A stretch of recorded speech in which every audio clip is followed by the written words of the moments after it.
Allah jebara me bela jele fo mi assalamu alaykum warahmatullahi ta'ala wabarakatuh ami mi fo flel baga laje baga bela jele ni sangani na fen nyem na da video kan ani fen nyem na video ni ama ni bela jele ka video ni partager video fira fioro so bi an bolla ka fe shego Amadou ma ay kodoy jengono bi surtout Malik ko kan amna da ankulo kan wa fo shego Amadou yan coronavirus kana kalo shegi awo yoko fo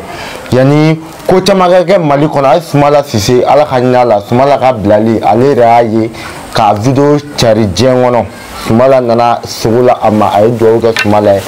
smala kan bla chugo afo abe khonna la khaira malona go akilisi smala na bla mata me sangani wati kan smala sisi ablala o sangani khonna la ay kibara soro ka me ko kabako dobe ay fendo e tukun Malik ko kan shugamadi salam alaykum wa alaykum salam ba sifla ba korba shitila ba shi fete na shugo alhamdulillah ba shugo bien wala kasima Amadou yani konata jenka shugo Amadou alabi kibara la anya me ka fo yi ko do Malik ko kan wati la shugo Amadou akanga akada yemi ki da do la ka wala jemo naam أعوذ بالله سميع العليم شر الشيطان الرجيم بسم الله الرحمن الرحيم وصلى الله على سيدنا محمد وعلى آل محمد وسلم أمبادي الإسلام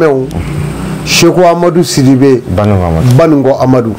ماليلا بامكو مندولا فردا سابونيما شغونغاني مالفياتني je sababu ye ala ye dugukolo kla ka je ni aw ni yoro kera fiyoro min ye o de kera Mali mati baynye kulima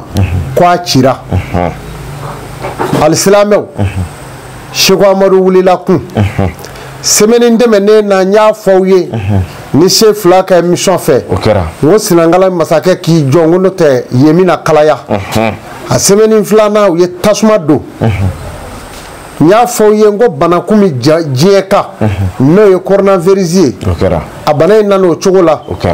anga honorable alaka hinala o ka blali ko yirala chogomi kata se jume were uma jamana yere kume bolo mununga no ye ba Mali nya fo ye vote ko la ngo anda fe jamana lagine ko de wari ngu awa bina kalaya o kuma na ko nunu ndemena mauni tura fengo fena o temena kalaya lika ni bela jele ko fe ndepmani jamana wore malidew ay Sheikh Amadou Lame ay Bango Amadou Lame malidew ala manna Mali kono gwanza ka ke malidenye wa emi yere ke malidenye sababu do bala malidew ay ka yere fe ay ke ayero fe mi maw aw nafa ma soni o debi farikulu ngenya yoro do ka sha kateme wali soni ka Sheikh Amadou be Mali kono na fora ala yo here di jebema ni ala ko nga do yoro jume ma fo ala a folo Mali la Mali ya untadi ala ye solution do yira Sheikh Amadou la Mali ko de solution mi no fanga tembulu joro tembulu nyere dondere jamana fere jamana tendo mako tena ere aywa so me barake Malidew je ka ken shire ay kunu ay lamelige je be ka ke Sheikh Amadou shire ala nana fe do yira ne la Mali ko la Mali solution be soro sisa ne de koti Malidew ne to ke e karsayo ni ye jamana tigi wa ne to ke e préfet wa to ki e député wa ne to ke ne bo ke mungama ngam Mali de yakama Mali solution ne Seko Amadou maa o maa mana kɛ Mali bilisali kɔfɛ a y'a sigi a k'a lajɛ sani waati cɛ a bɛna ye a ko bɛɛ bɛna bila fiɲɛ la wa a bɛɛ lajɛlen bɛna a yɛrɛ ɲini n'a kɛra maa o maa ye dugukolo sanfɛ n'a kɛra sengola o sengola b'a tigi kɔfɛ o sengola n'a ka se n'a kɛra jamana bɔ jamana o n'a ka se k'a bɛ Mali janfa kɔfɛ Seko Amadu de ye layidu ta malidenw ye sani waati cɛ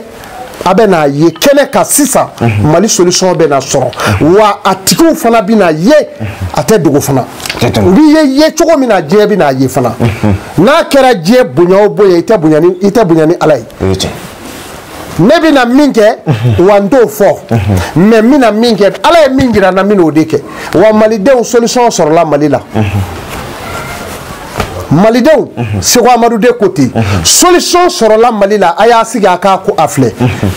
cogo di n m'a fɔ bi ni sini maa min fakulen e ye jugu in dɔ ye n bɛna min kɛ wa e b'a fana la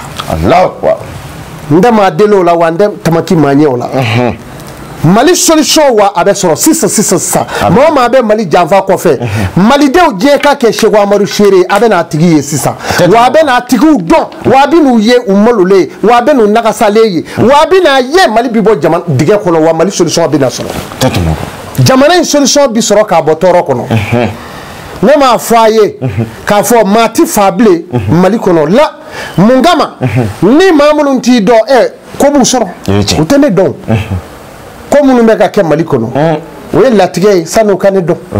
mais Seko Amadu ko ten ma maa wele ko nani minɛ n'olu don tɛmɛna yan anw ka maa minnu y'o kɛ yan olu balolen bɛ yen mais n ka bɛ min ma Ala ye min jira n na Mali ko la solution bɛna sɔrɔ a la e ka politiki in kan o ko tɛ i ka dalidu in o ko tɛ i ka dɔdɔrɔ in o ko tɛ e ye jɔyɔrɔ la wa n ka d'o si ma mais Ala ye min jira n bɛn'o de kɛ Mali ko rɔ wa Mali solution bɛna sɔrɔ sisan Ala ye nin jira ne la surɔ dɛ Ala ye fɛn dɔ de yira Ala ye fɛn de jira ne la Mali ka ko la Seko Amadu nin kɛ wa solution sɔrɔla a la wa solution bɛ sɔrɔ wa maa o maa bɛ Mali kɔfɛ i labɛn sa dɛ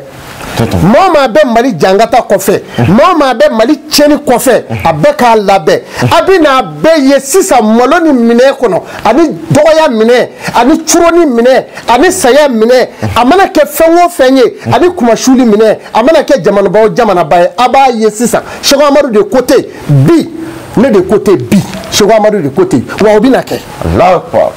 ni ne tun bɛ n fɛ k'a fɔ kumajan de ye minnu de yira n fadenw na n badenw na u ka nɛmɛ dugawu la Mali ko la mun de bɛna kɛ Seko Amadu fɛ o tɛ ni ne cɛ o bɛ ne bolo yan nka ne faso a bɛ to yen ne fa jamana Mali bɛ to yen Mali bɛ ye k'a to yen juguyabaw fɛ Mali bɛ to yen janfanjiw fɛ Mali bɛ to yen maa o maa y'a jugu ye Mali bɛ to yen Ala de ko ten Ala ko ten n'o min bɔ fɛn wɛrɛ ma k'i bolo i b'o de minɛ mais Ala de ko ten Ala nan'o fɔ min o tɛ ne n'e cɛ ne bɛ n ka so yan o e yɛrɛ fana b'i ka so yen o tuma na Ala ye min fɔ nin de don Seko Amadu an ye k'a fɔ i ka kuma la i y'a jira k'a fɔ faamaw t'i dɔn u tɛn'i sɛgɛrɛ mais e bɛ ka nin bɛɛ kɛ Maliko la mun kama ne bɛ ka nin kɛ Maliko la min kama Seyifula parce que faamaw de kan ka nin kɛ ka jɔ Mali ni fitinɛ cɛ mais e b'i ka so kɔnɔ i yɛrɛ ka kuma faamaw t'i dɔn président t'i dɔn i yɛrɛ t'a ɲini o k'i dɔn ne t'o ɲini yɛrɛ mais munna e bɛ ka jɔ Mali ni fitinɛ cɛ tan dɔnbaya ye kungo dɔ ye jamana in faama ko a politikiw n'a fɛnw kɔnɔ dɔnbaya ye kungo dɔ y'a la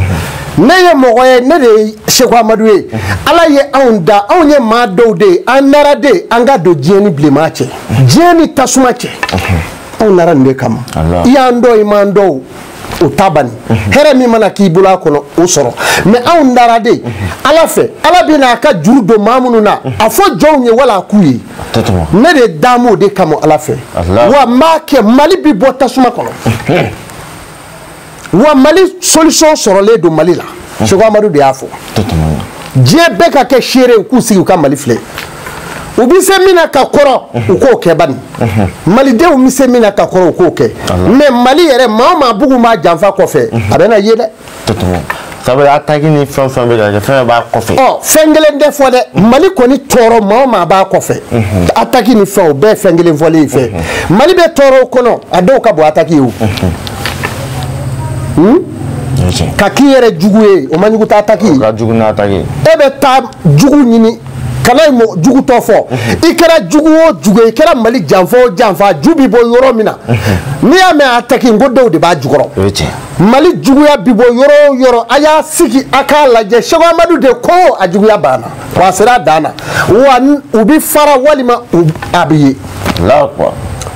Mali bi segin a minɛ kɔnɔ solution ɲuman minɛ kɔnɔ ne de y'o layidu ta malidenw ne ye layidu ta Ala kama n yɛrɛ ye n faso ye i ko min bɛ kɛ mun kama min bɛ kɛ n faso ye i ka jamana n kana kɛ refusé wale jamana kan ka bɔ n faso kɔnɔ ni denw anw kana taga ka taa certificat de perdu ɲini jamana wɛrɛ an b'olu kan ka pièces to yen ne ni denw anw kana taga ka tila ka taa carte de séjour ta wale jamana wɛrɛ ne nin k'o de kama ani n sigiɲɔgɔndenw ani n badenw ani n jamana kelendenw ni n sera k'o kɛ malidenw ye malidenw n'a dɔn wa o ka dɔgɔ mais ni Ala y'a dɔn o bi ne bɔ maa ka na ni wari ye o kuma ye nɔ i ka wari ta kɛ mais Mali kɔni solution o de sɔrɔlen don maa o maa b'a kɔfɛ i yera